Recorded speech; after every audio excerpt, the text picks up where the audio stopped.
News 18 India. हमारे इस खास सेगमेंट एक्सप्लेनर में आपका बहुत स्वागत है। मैं हूं आपके साथ शिवानी पांडे। एक्सप्लेनर में आज हम बात करेंगे रूस की। रूस का जिक्र आज इसलिए जरूरी है क्योंकि एक और रूस और यूक्रेन की जंग को अगले महीने मार्च में पूरे 2 साल हो जाएंगे।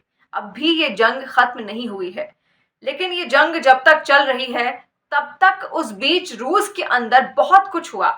रूस के अंदर एक मर्डर सीरीज चल रही थी। इस मर्डर सीरीज में बहुत सारे नाम सामने आए जो अब भी सामने आ रहे हैं। कई सारे लोगों की रहस्यमयी मौतें हुई और इनमें एक चीज कॉमन थी, वो ये कि ये सब लोग पुतिन के आलोचक रहे हैं। रूस के राष्ट्रपति पुतिन की आलोचना रूस यूक्रेन युद्ध के बाद से ये करते रहे हैं या उससे पहले भी उनकी आलोचना करते आए। आज जो नया नाम सामने आया वो नाम कोई आम नहीं था, वो नाम था एलेक्सी नवेल्नी का। एलेक्सी नवेल्नी जो कि वहां के बहुत बड़े पॉलिटिशियन माने जाते हैं, एक्टिविस्ट माने जाते हैं, लॉयर माने जाते हैं। साल 2021 में उन पर एक आत्मघाती हमला होता है। उसके बाद वो जर्मनी चले जाते हैं अपने इलाज के लिए, लेकिन वहां से जब वो वापस लौटते हैं उनको जेल में डाल दिया जाता है।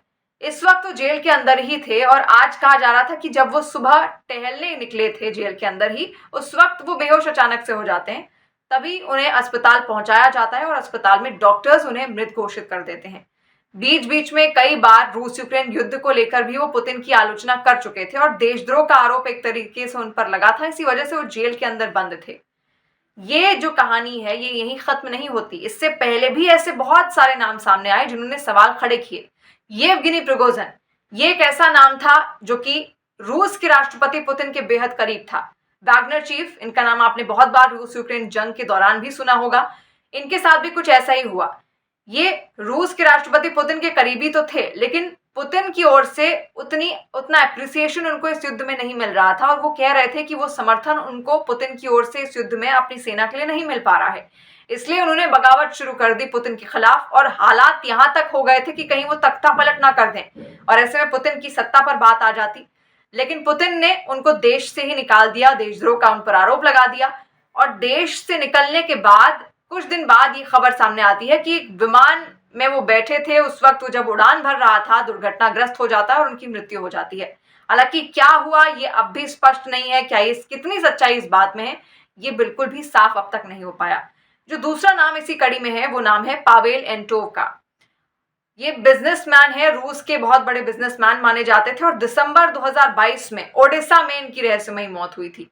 पुलिस ने जो बताया वो ये बताया कि होटल की खिड़की से बाहर गिर गए थे, उसके बाद इनकी मृत्यु हो जाती है। हालांकि कितनी सच्चाई इस बात में है ये स्पष्ट बिल्कुल भी नहीं है, क्योंकि इसको लेकर भी कई बार सवाल खड़े किए जा चुके हैं। तीसरा नाम इसी कड़ी में जो है वो है रवील मगानोव का।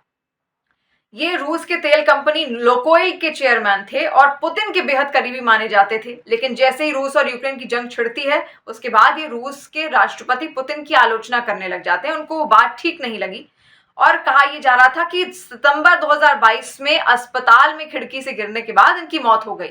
हालांकि कितनी सच्चाई है इस बात में ये भी स्पष्ट नहीं है, क्योंकि पुलिस अलग दावे कर रही है लेकिन वहां के जो लोग हैं वो बहुत सारे सवाल इसको लेकर खड़े करते हैं। अगला जो नाम है वो है डैन रेपोपोर्ट का।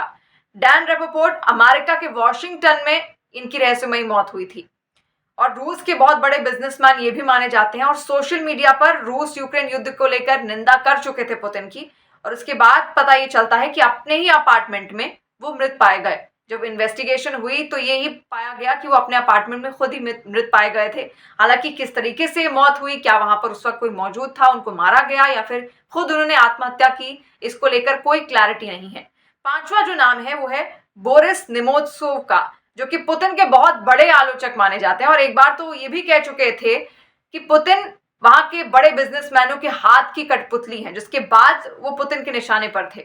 और साल 2015 में इन पर गोली चला दी जाती है, जिसके बाद इनकी मृत्यु हो जाती है। तो ये तमाम रहस्यमयी मौतें इस दौरान होती आई हैं, लेकिन इसमें कितनी सच्चाई है ये बात साफ नहीं है। लेकिन एक चीज जो कॉमन है, जो इन सब की मौतों में सामान्य है, वो यही कि पुतिन के बहुत बड़े आलोचक रहे हैं और रूस यूक्रेन के बाद से इन सब की ये मृत्यु हुई है। एक नाम बस है जिसकी साल 2015 में मृत्यु हुई थी, वो नाम था बोरिस नेमोत्सोव का।